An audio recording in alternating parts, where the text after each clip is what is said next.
Valentino. A questo proposito non perdete la puntata della prossima settimana.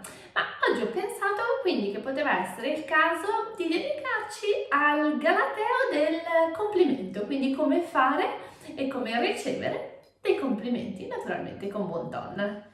Come regola di base è fondamentale che siano spontanei e veritieri.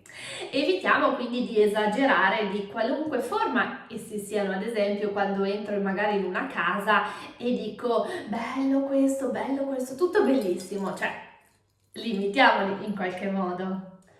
I complimenti si ricevono, però mai si sollecitano, ad esempio magari con delle frasi trabocchetto che noi donne siamo particolarmente abituate magari a usare, tipo mi vedo uno schifo. Non lanciamo l'amo per farci dire invece ah no, sei bellissima, ti trovo benissimo, perché non va proprio bene. Ma cosa dice il Galateo su come accettare e come rifiutare? Sì, perché effettivamente i complimenti si possono anche rifiutare. Allora, per accettarli, semplicemente un grazie sincero è sufficiente, o altrimenti un grazie che gentile può essere perfetto, o un mille grazie, molte grazie, ma va bene così. Si rifiutano invece i complimenti ignorandoli o rimanendo in silenzio, quindi dimostrando disinteresse. Neanche a dirlo, ma qualunque affermazione, in particolare sulle donne, deve essere fatta con garbo e delicatezza.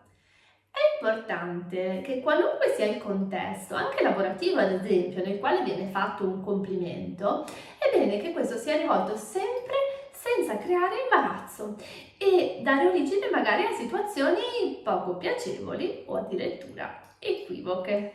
E poi è interessante ricordare che lo sforzo è l'unica cosa che può essere controllata, nel senso che non possiamo controllare un risultato, ma l'impegno con la quale affrontiamo una determinata cosa, sì.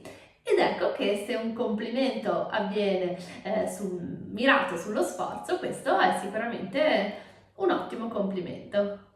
E ritornando al primo consiglio, non solo i grandi risultati, ma anche le piccole cose, quindi a volte effettivamente ci dimentichiamo che sono le piccole cose a fare la differenza e quindi ricordiamoci magari di fare degli apprezzamenti nei confronti di queste. Beh, devo dire che i complimenti severi e sinceri sono sicuramente un tema bellissimo. Io vi ringrazio e vi aspetto alla prossima puntata. Ciao!